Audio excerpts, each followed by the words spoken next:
আমার চ্যানেলে তোমাদের সকলকে স্বাগত। আজ আমরা ক্লাস 5-এর রায় ও মার্টিন প্রশ্নবিচিত্রা থেকে পরিবেশের প্রথম পর্যায়ক্রমিক মূল্যায়নের শেষ তথা 17 নম্বর স্কুল সলভ করব।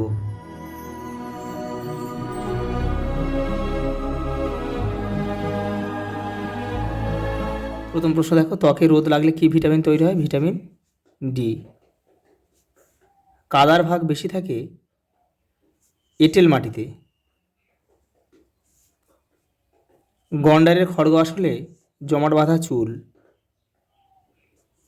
আর কাকাতুয়ার ঝুঁটি কিন্তু এটা জমাট বাঁধা, তারা পালক হবে কিন্তু জমাট বাঁধা পালক। ডট চিকিৎসা করতে হয় যক্ষা রোগে। ছৌ নাচ দেখা যায় বিখ্যাত হচ্ছে পুরুলিয়া জেলা। চামড়ার রং কালো হয় মেলানিনের জন্য। বোয়াল মাছের আঁশ নেই। বোয়াল ট্যাংরা এদের আঁশ নেই। কাঁধ থেকে কনুই পর্যন্ত হাড়ের নাম হচ্ছে হিউমেরাস।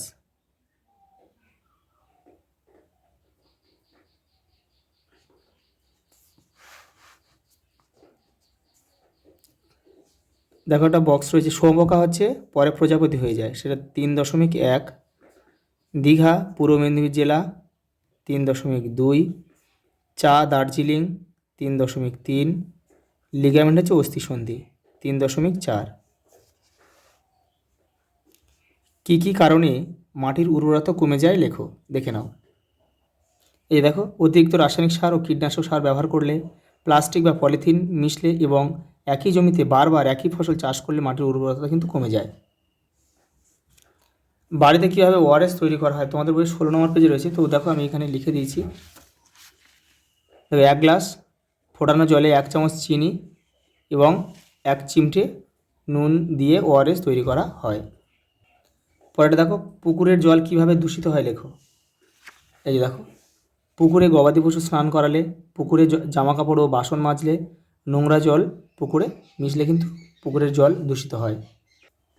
দেখো, উভয়চর প্রাণী কাকে বলে উদাহরণ দাও। যেসব প্রাণী জল এবং স্থলে দু জায়গাতেই বাস করে তাদের কিন্তু উভয়চর প্রাণী বলে। যেমন আমরা লিখতে পারি ব্যাঙ।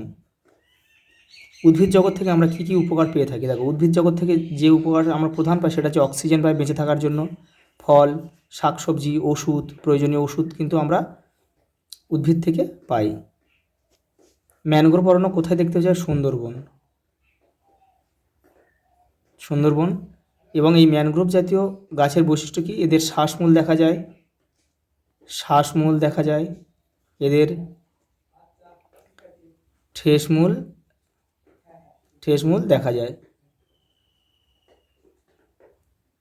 আজ এই পর্যন্ত, দেখা হবে পরের ভিডিওতে।